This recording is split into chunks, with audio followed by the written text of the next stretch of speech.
Fala galera, tudo certo? Muito bom dia, muito boa tarde, muito boa noite. Eu sou o Gabriel Pio e bora conversar um pouquinho sobre Vasco da Gama 0, Flamengo 0, partida que aconteceu nesse começo de noite de sábado pela quinta rodada do Campeonato Brasileiro.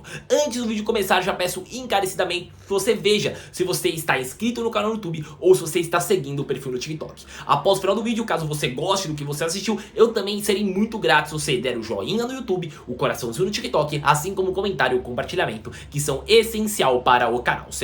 Dito isso, bora começar a falar sobre o jogo entre Vasco 0 e Flamengo 0. Antes da partida começar, eu achei que seria uma partida onde o Flamengo seria bem superior no jogo. E o que eu digo bem superior? Teria mais chances, teria mais tempo a bola e no final do jogo sairia como vencedor. Algumas coisas aconteceram, porém a parte do vencedor acabou não ocorrendo, já que o empate prevaleceu no placar em um jogo sem gols. O que aconteceu durante a partida eu vou falar, porém eu irei começar o vídeo falando sobre o Vasco. O Vasco é uma equipe onde poucas ocasiões de ataque. Não conseguiram usar o Veguete, apesar de tentar em algumas ocasiões. O início do jogo do Vasco mostrava que o Vasco tentaria ser uma equipe que usaria muitas pontas, algo totalmente padrão, algo totalmente esperado, já que tem como seu atacante o Veguete, que é o melhor cabeceador, na minha visão, do futebol brasileiro. Importante falar na minha visão, porque o Pedro tá voltando e o Pedro tem tudo para competir com o Veguete nesse quesito. Apesar de tudo, como eu digo, não é uma competição, vamos apenas apreciar os jogadores e a habilidade deles. O Veguete é um exímio cabeceador, é algo que faz com que o Vasco tente ao máximo usar cruzamentos e tente ao máximo potencializar o atacante argentino. Porém, no jogo de hoje, isso não conseguiu acontecer. O Veguete terminou sem nenhuma finalização, caso eu não esteja errado. A única finalização foi um cabeceio, já que na hora de cabecear ele não iria chegar na bola e foi com a mão. O Klaus até viu e deu um amarelo para o atacante. Então, a equipe do Vasco não conseguia usar muito do seu jogo, não conseguia usar muito das suas laterais. Em algum momento tentava sair no contra-ataque, porém quando tinha a bola não conseguia ser muito ofensivo, não conseguia gerar chances com a bola. O Coutinho, muito pouco acionado. E quando o Coutinho acaba sendo pouco acionado, faz com que a equipe do Vasco também tem uma perda muito grande da sua criação de jogadas pelo meio. Apenas pelas pontas o Vasco também não estava conseguindo criar muitas coisas, sendo assim o Vasco oficialmente foi uma equipe em muitos momentos nula no jogo. O começo do jogo do Vasco foi até um começo de jogo onde o Vasco conseguia ter chances, porém ao decorrer da partida essa criação de chances foi caindo ao extremo.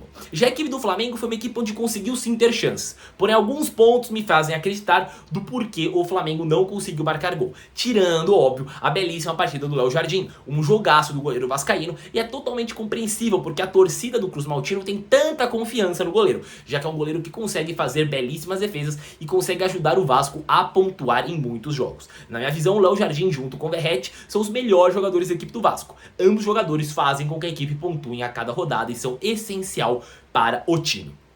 Porém, sobre o Flamengo, nós podemos analisar que o Gerson, como ponta direita, acaba caindo muito pelo meio.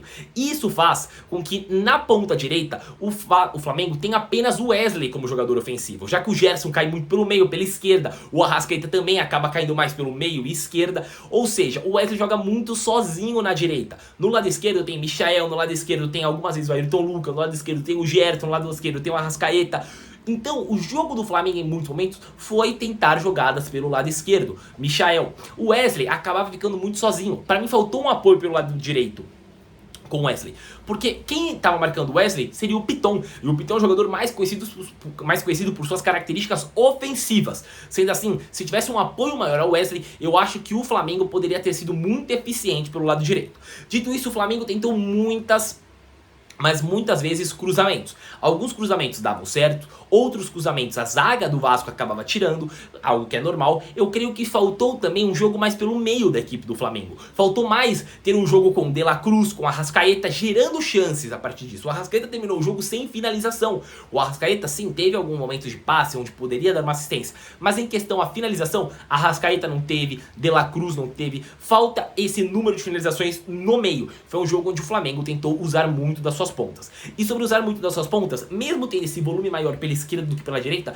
eu acho que faltou ultrapassagens pelas pontas. O lateral ter a ultrapassagem de um ponta, ou o lateral ter o ponta ter a ultrapassagem do lateral, ou até mesmo ultrapassar jogador de meio, porque aí você aumenta em quantidade, aumenta em velocidade na ponta, o que pode fazer com que o meio consiga a criação de chances.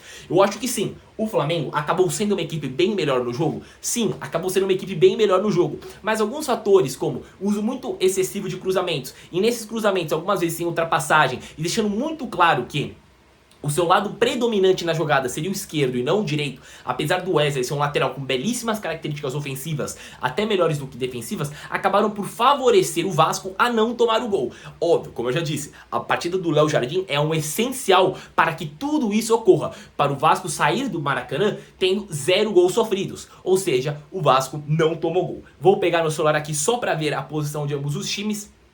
Após isso, a equipe do Flamengo está em primeiro, porém, importante falar, Palmeiras tem jogo a menos, Fluminense tem jogo a menos, duas equipes que podem ultrapassar o Mengão. Já o Vasco está em oitavo, porém pode ser ultrapassado por algumas equipes, Juventude, Mirassol, Internacional, Botafogo, Fortaleza, empatar em pontos com Santos, Vitória, São Paulo, ou seja, o Vasco pode terminar na parte do meio da tabela ou até mesmo um pouquinho mais abaixo. Já o Flamengo irá se manter no top 3 no final da rodada, independente dos demais resultados.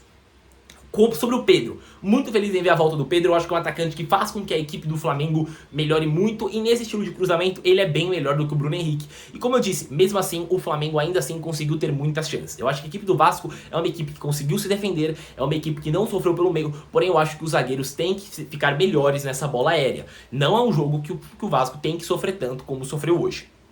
Dito isso, esse foi o vídeo sobre Vasco 0 e Flamengo 0. Outro ponto importante, os jogadores que entram, tá? É incrível o banco que o Flamengo tem. Apesar disso, eu fiquei meio assim, eu achei que o Flamengo iria ter mais do que eu já disse. Eu acho que também faltou aquelas ultrapassagens. A gente vê muitas vezes ultrapassagens, jogadas em velocidade pelo meio. Faltou o Flamengo usar isso. O Flamengo foi muito refém de um estilo de jogo único nessa partida, certo? Esse foi o vídeo sobre Vasco 0, Flamengo 0. Um vídeo um pouquinho mais curtinho. Logo, logo começa a Grenal. Irei assistir, irei fazer vídeo, certo? Como eu já disse no começo do vídeo, tá até aqui. Veja se você está inscrito no canal no YouTube. Caso não esteja, se inscreva. Caso você também não esteja seguindo o perfil no TikTok, por favor siga. Caso você já esteja nos dois, muito obrigado, eu sou extremamente grato. O joinha no YouTube, o coraçãozinho no TikTok ajudou demais, assim como o comentário e o compartilhamento. Eu logo volto com mais um vídeo aqui no canal Gabriel Pio, certo? Muito obrigado, um bom dia, uma boa tarde, uma boa noite, a depender do momento que você estiver vendo esse vídeo. Valeu!